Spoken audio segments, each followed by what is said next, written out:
こんにちは。N2 文法ドリル第28回へようこそ。今日のテーマは文章の構成と接続です。例文を聞いてください。この研究は非常に重要だ。しかし、まだ課題も多い。この研究は非常に重要だ。しかし、まだ課題も多い。消費税が上がった。そのため、物価も上昇傾向にある。消費税が上がった。そのため、物価も上昇傾向にある。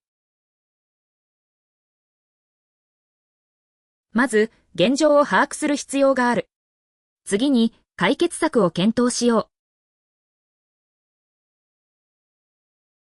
う。まず、現状を把握する必要がある。次に、解決策を検討しよう。彼は努力家だ。つまり、成功は当然の結果と言える。彼は努力家だ。つまり、成功は当然の結果と言える。ドリル1、反復練習です。聞いて、繰り返してください。彼は熱心に勉強した。その結果、試験に合格した。彼は熱心に勉強した。その結果、試験に合格した。この問題は複雑だ。したがって、慎重な対応が求められる。この問題は複雑だ。したがって、慎重な対応が求められる。消費者のニーズは多様化している。一方、供給側は変化に対応しきれていない。消費者のニーズは多様化している。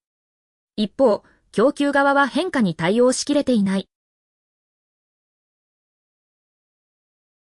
彼の主張は理解できる。だが、全面的に賛同はできない。彼の主張は理解できる。だが、全面的に賛同はできない。つまり、私たちは新しいアプローチを試すべきだということだ。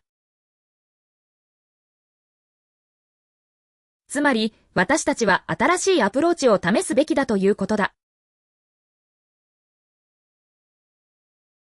まず、現状を分析する。次に、改善策を提案する。まず、現状を分析する。次に、改善策を提案する。ドリル2、代入練習です。基本句型は、この製品は優れている。さらに、デザインも良い、です。提示された言葉で文を作り直してください。しかし、この製品は優れている。しかし、価格が高い。そのため、この製品は優れている。そのため、人気がある。つまり、この製品は優れている。つまり、買う価値がある。一方、この製品は優れている。一方、競合他社も力を入れている。したがって、この製品は優れている。したがって、おすすめだ。例えば、この製品は優れている。例えば、操作が簡単だ。だが、この製品は優れている。だが、修理が難しい。また、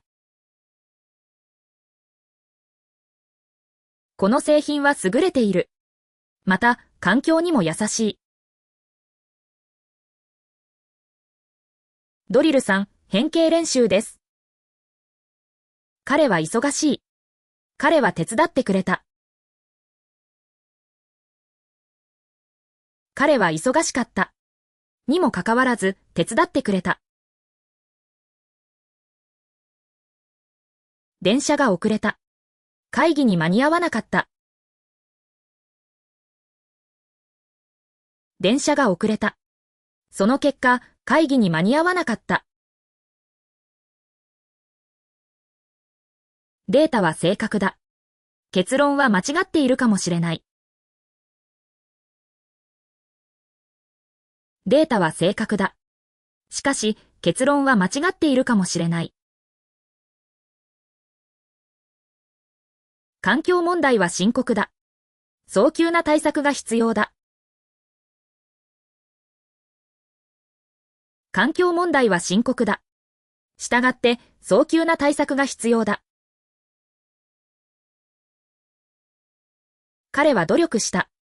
彼は成功した。彼は努力した。つまり、成功は当然の結果だ。まず、原因を究明する。次に、解決策を考える。まず、原因を究明する。そして、解決策を考える。ドリル4、質問に答えてください。論文で意見を補足したいとき、どのような接続詞を使いますか？例えば、さらに、や、またなどを使います。前の文と反対の意見を述べたいとき、どの接続詞が適切ですか？しかし、や、だがが適切です。スピーチで話をまとめたいとき、どんな言葉で始めますか？つまり、や、結論として、などで始めます。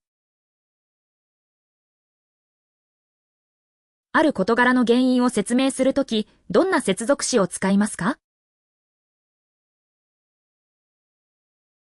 なぜなら、や、というのもなどを使います。複数の事柄を並列で述べたいとき、どのような接続詞を使いますか？また、や、一方などを使います。会話練習です。この論文、構成はこれでいいかな？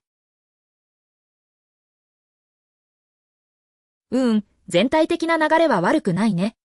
しかし、この段落と次の段落のつながりが少し弱い気がするよ。確かに。例えば、ここにそのためとか従ってのような接続詞を入れた方がスムーズかな。そうだね。特に結論に至るまでの論理展開をより明確にする必要がある。つまり、読者が迷わないようにね。なるほど。では、もう一度見直してみるよ。頑張って。今日の授業はここまでです。お疲れ様でした。